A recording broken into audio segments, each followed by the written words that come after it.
welcome to another video in which I will be sharing with you the White Numen. This is a sacred animal tarot deck which is being created by Alberg. This is a Liminal 11 tarot deck. It arrived in the post the other day. It comes in a beautiful box, as all Liminal 11 tarot decks come in. And it opens with a magnetic close. Inside the box, as you can see, it's all decorated beautifully. This shuts closed. Inside the box is another box, which you can see WN for White Numen. Right round the box, it's all in blue, and it says Liminal 11 at the bottom. Inside this, you can see there are the cards, and there is a guidebook. There's also a cardboard guide. Now, in one of the decks, I think it was the Cosmic Slumber that Liminal 11 did, they stuck this cardboard guide in, but in this deck it isn't stuck in, thankfully. So we'll have a look first of all at the guidebook. One thing I absolutely adore about Liminal 11 guidebooks is the fact that they're so small. They're about the size of the tarot deck, but they're hardback. And I love little hardback books this size. They are just super, super cute. So this says it's an instructional guide, as you can see. It's got even a little spine. It's just beautiful. So it's beautifully decorated inside. And you can see here, it's got the title page. So it's by Alba Ballester Gonzalez. I'm hoping I've said that correct. And then we have the contents page. It tells you that there's a foreword, an introduction, information about the major arcana, the minor arcana, reading the tarot, some spreads, and the extra cards. There are 2 extra cards in this tarot deck. So the foreword explains about the concept of the Numen, and it explains it's like a primal kind of spiritual animal. It is like a mystical animal, and I look at the pictures of the Numen and I see kind of wolves, so I associate it with wolves. This is the introduction, and then we have information about the major arcana. I love how it's illustrated around the text. And then for each card you've got the keywords and a single page spread and the colour print of the cards. This is how the major arcana are presented. And then once you get onto the minor arcana, you can see here, it tells you about the minor arcana. It gives you basic information about the wands, cups, swords and pentacles and how they connect together. And then it gives you a small paragraph on each of the cards for the minor arcana. Nothing more, just a small paragraph. But actually, that's possibly enough, really. You know, it just gives you the basic outline of the meaning. And then there are some pages on reading the tarot, how to prepare your cards, how to choose your questioning, how to select your spread, how to shuffle, how to return the card to the reader, and just thoughts about how to read, really, alongside some guide spreads, simple spreads. And then you've got the Bond of the Numen spread, which is a special spread, and the Path to the Sorcerer spread. And then you've got a page upon the 2 extra cards.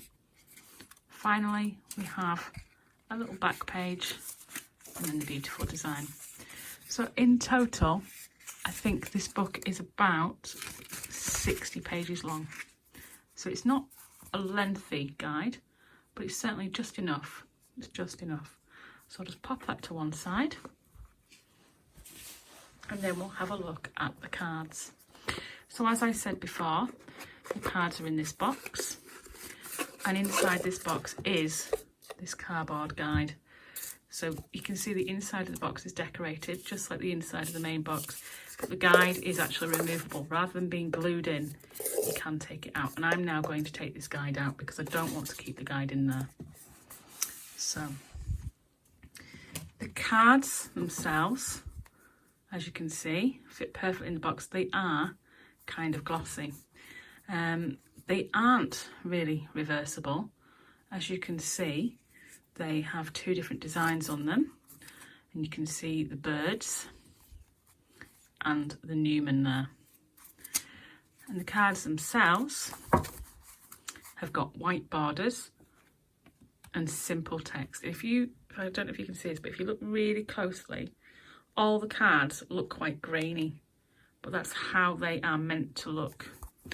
They aren't edged, they're just a brilliant white, and they're really nice cardstock. They're standard tarot card size, so they're perfect for me, for my little hands for shuffling, and they're really easy to shuffle. They feel, if you've got the Modern Witch, or if you've seen the Modern Witch, they feel in quality just the same, because they're really smooth to shuffle. So we will take a look through the cards. So there are 2 extra cards in this deck, which are included in the Major Arcana section, but they're at the very, very back of the deck themselves, so we'll get to them at the end. I haven't actually moved the cards around in this deck yet. I've kept them in order so that I can share them with you. But I can't wait to actually start using this deck, because I've had a little flick through and I've got to say it's so, so pretty. I feel that it's got an oriental feel to it, and this graininess that I mentioned, I just think it's really different. It's got a really interesting feel to it. So the Fool, I love her outfit and I love the colours. It's just such a bright card. As you can see, it's the Fool that is featured on the cover of the box. So it's the first card you come to, and obviously it's the Fool's journey as a tarot. So I find this card just really, really refreshing. I love that she's carrying, if you will, this knapsack, and she's got like the weight of the world on her shoulders, but she's going forward. She's just going for it, which is pretty much the message of the Fool, to keep going forward, but she's looking down, and she's not particularly looking where she's going. But all the dogs, or the wolves, or the Numens as they're called, are all looking forward. So it's a case of looking forward, which is an interesting concept, looking forward. How cute is this magician? He almost looks like a cartoon, doesn't he? I love his beard. It looks like a cloud. And I love that he's got this infinity symbol over his head, this forever symbol. It's just such a lovely card. And the colours are great. But he feels, even though he's is depicted as quite old, he feels quite young to me. I don't know if it's his stance and his structure, but he feels like a young, sturdy, but wise person. The High Priestess. As I said, these cards have an oriental feel to them to me. And with this jewellery, I almost want to say like Egyptian style as well. I don't know why, but the High Priestess obviously signifies this higher knowledge, this higher wisdom. And we've got this moon shape above her head here. And this stance, this water that she's laid in, or blanket, so it look like water. And yeah, it is water. She's got a foot dipped in. So we've got different elements there. It's a really interesting card. Then we have the Empress. I love the stars above her head. I love her eccentric outfit that's really, really big and powerful. And the sky being red. It's a very interesting colour scheme. And again, everything's grainy around the edge. And the images are quite grainy, but very, very beautiful. And then we have the Emperor. It almost looks like he's doing some sort of a spell here. And the Hierophant. Obviously, this is a deck where their gender stereotypes from the traditional Rider-Waite differ. So the Hierophant here looks like a female to me. I may be wrong, but it's a beautiful card. And I love, it's almost like the optical illusion, isn't it, of do you see candlestick or two people, but this kind of scene in the background, but the darkness there. And then we have the Lovers. And isn't that just beautiful? But the snakes, that's interesting. The snakes with the Lovers. So there's lots of hidden messages and imagery in this. The Chariot, well, this is like a water Numen, isn't it? And we've got the birds here, which also look very Numen. And we have this chariot, if you will, filled with what looks like fruits and vegetables and a sword and the moon and the sun. So we've got all these elements, and water again. Interesting. Strength. This reminds me somehow of the Marielle or the Mary L tarot with the tiger. I love the colours. I love the fact that she's literally kissing the tiger on the nose. So it takes some strength to do that. It's amazing. Then we have the Hermit. And it's kind of an optical illusion. At first it looks like a bird on someone's shoulders, and then you think, is it a bird person? But it can be whatever you want it to be, really. But I do think it's a bird on someone's shoulders. And you've got this moose-like figure in the background carrying that, obviously, the Hermit's lamp. Then we have the Wheel of Fortune here. She's got the knife. It's almost like a sacrificial knife, isn't it? She's holding out her hand there. And we have all the elements here going round. This change, sacrifice is what it feels like. Then we have Justice, and she's looking down. Jacket's open, kind of casual stance with his sword, but in this throned seat. And then we have the Hanged Man. Now, what I do with the Hanged Man, as you know, if you watch my videos, I always turn it upright so you can see how the expression is. And it's kind of a very interesting face, isn't it, really? You could see it as an animal. You could see it as a small person sat on... Well, there's lots of different ways you could see this, but they don't look unhappy hanging there. And they're not really hanging by anything significant. It is literally just a branch. But it looks like they're hanging from the clouds. This suspension. And then we have Death. Again, the colours there, the black for Death. We've got these reds. And the heart, who you can see steam from its nose. And it looks like they've been riding through the desert, and it's time for change. Then we have Temperance and this flow here, this balance, and the sun and the moon. And almost like these bird-like wing aspects to her outfit there. This freedom and the third eye. And then the Devil. Well, at first when I saw this card, I thought, oh, she's burst a nose. And she's hurt her eye. But no, I think it depends on how you want to see it. But we've got this like cut on her face. It's a very interesting card. It's kind of quite a creepy card. Like, you know, this could be the result if you continue on a bad path. And then we have the Tower, which is a very different tower to how most tower cards are. Usually the tower is depicted by the image of a building or a structure being kind of crumbled or destroyed by lightning, whereas this is literally someone being impaled, which is quite severe. And you can see the arrow coming out from his back, but 3 bows there going into him, and this distress. I'm not particularly keen on the Tower card. It's interesting, but I don't always see the Tower like this. And then we've got the Star. This is just lovely. The golden colours, the stars in the sky. And it looks like it's on some sort of a beach. It looks like her feet are in sand, but you've got the water behind her there. You've got this balance. It's just pretty. And then we have the Moon, where we have the 2 Numens. And it almost reminds me of the 2 of Cups, this. And I at first thought these little red things were hearts, but they now to me look like kidneys. But the interest in the way they're frolicking and jumping. And then we have the Sun. A different sun again. These cards and the images are extremely removed from what I would say is a stereotypical Rider-Waite. The sun would usually be represented by a sunshine or children in the sunshine, whereas this to me feels almost like some sort of Martian landscape. The heat though is there with that red and the warmth.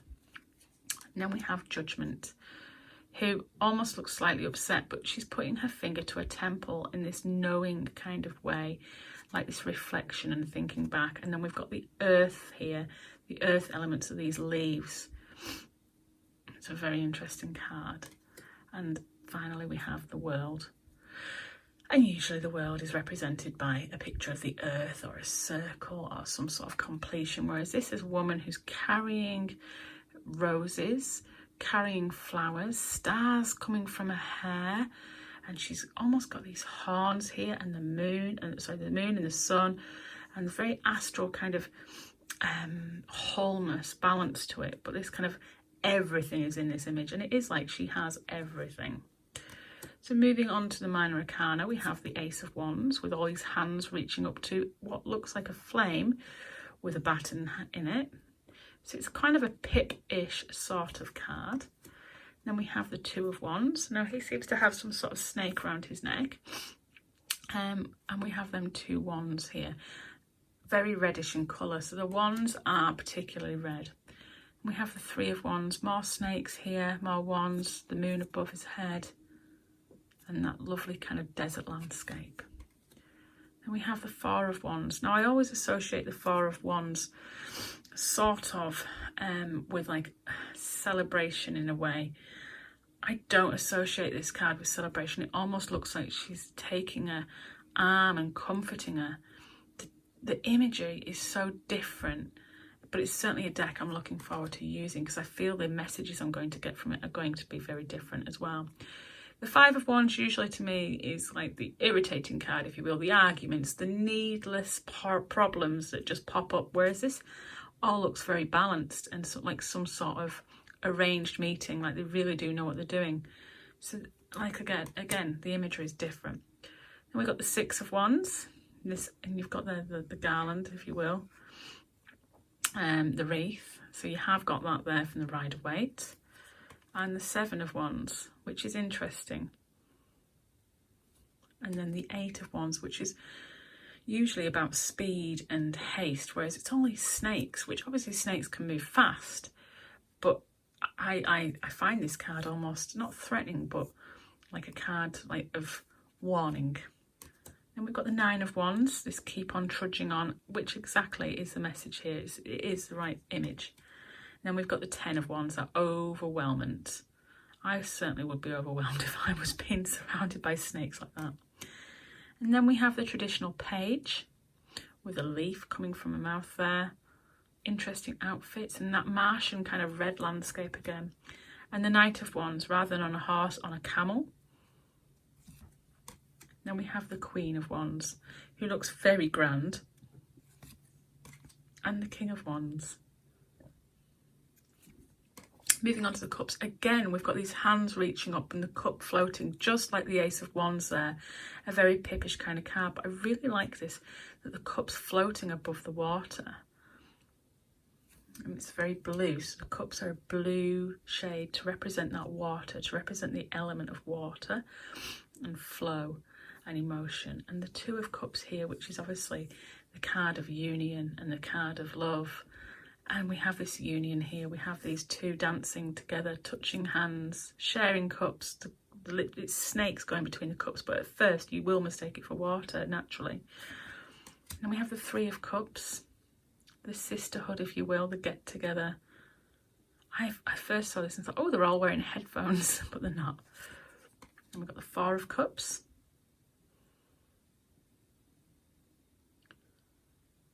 And then the Five. Beautiful, beautiful Five of Cups. This is such a lovely way of depicting the Five of Cups. She's got the cup in her hand, the water's pouring out, but there are cups stood here in the background in this moonlit scene. And the Six of Cups, that nostalgia card. Isn't that lovely with the children? And the Seven. This is very pippish, but I love the fish. I love it. And then the Eight. Very interesting. Usually you'd see someone walking away from the cups here in the Eight of Cups, but they're kind of swimming away, if you will. Then we've got the Nine of Cups, the fish jumping, and a beautiful, beautiful Ten of Cups. This is usually like a rainbow, but instead it's a gold band. Then we've got the Page and the Knight, whereas now we see a horse, and the Queen and the King. I am interested in what these bits are that are coming up out of the water. Ace of Swords, again, we've got the hands reaching up for that sword, which feels very pippish again. And then we've got the Two of Swords with a card of balance here, if you will. But usually swords, I don't associate with water as such, but you can see the water in this. And the swords are almost white in colour rather than blue like the cups. The Three of Swords, how distressing is this with the swords literally being rammed through his back? But she's also comforting him. Then we've got the Four of Swords, the card of rest, and that is kind of traditional really in terms of how it's laid out. And then we've got the Five, interesting with the birds, but it is an animal deck. It's a sacred animal tarot, so you're going to get animals all through it, as you can see. We've got the Six of Swords there, and an interesting Seven. It almost looks like the checking his temperature, doesn't it? Like, you all right? You know, but then holding a knife to his neck or a sword to his neck. And then Eight of Swords, feeling trapped, but you've got your chicken with you. And then the Nine of Swords, very traditional. And the 10, those swords in the back. And then we have the Page of Swords. And the Knight, again on a horse. And the Queen. And the King. It's very grainy there. You can see that texture that I mentioned on the concrete wall behind him. And again, for the Ace of Pentacles, we have them hands reaching up and that pip style pentacle with a pentagram in the middle of it. And then the Two of Pentacles. I think this is beautiful with the two Numen on it, the white and the black Numen. That balance, yin and yang. Now we've got the Three of Pentacles and the Four and the Five. And this card of like loneliness, usually you have a building in the background where you can see the lights on the window, and this kind of idea that you're not really on your own and you can actually, you know, there are people who care, whereas this really does look like she's just been left completely alone. And then we have this Six of Pentacles. It's very beautiful, and he's carrying the scales there. And the Seven. And the Eight. Interesting depiction there. Then we have the Nine of Pentacles. And the birds are there carrying some of them pentacles. And then the 10. I think this is a lovely card. It's a family, but it's not a human family. It's a Numen family. And then we have the Page. And the Knight. Not a horse this time. Like an ox. Or yeah, I want to say an ox. A bison or... yeah. And then we have the Queen and the King. And this is a special card to me. I associate the King of Pentacles with my dad. So I see this card and think, you know, the reddish hair, the ginger beard. So yeah. And then we have the two extra cards, the black Numen and the white Numen. And you can see the darkness in this card and the light in this card. And if you look carefully into the messages in the book, which are at the very end about these two cards, you can see that the black Numen is about void and loss and corrosion, whereas the lighter card here, the white Numen, is about new beginnings, divine inspiration and creation. So it's like the sun and moon of this tarot deck, if you will, the light and the dark. It's an interesting concept to add to this beautiful deck. Now, this deck is available shortly. It's available in April, I do believe, 2021, to purchase through Liminal 11. It's really well priced as well. I think, I'm not sure if I've got the price on the bottom of here. Yes, it's £21.99 in the UK, so it's really well priced. It's such a lovely, lovely deck. I have got a real connection to Liminal 11 tarot decks. There's just something really special about them. They're really well priced, but they're like indie style decks. They're just beautiful. So if you've watched this video and you're interested in getting this, let me know, drop me a comment. Or if you've watched this video and you've already got it somehow, let me know. Or if you've watched this video and you have any other thoughts and opinions on the White Numen Tarot, please drop me a comment and let me know what you think. I hope you found this video informative and useful, and that you are staying safe and taking care. Thank you for watching. Bye.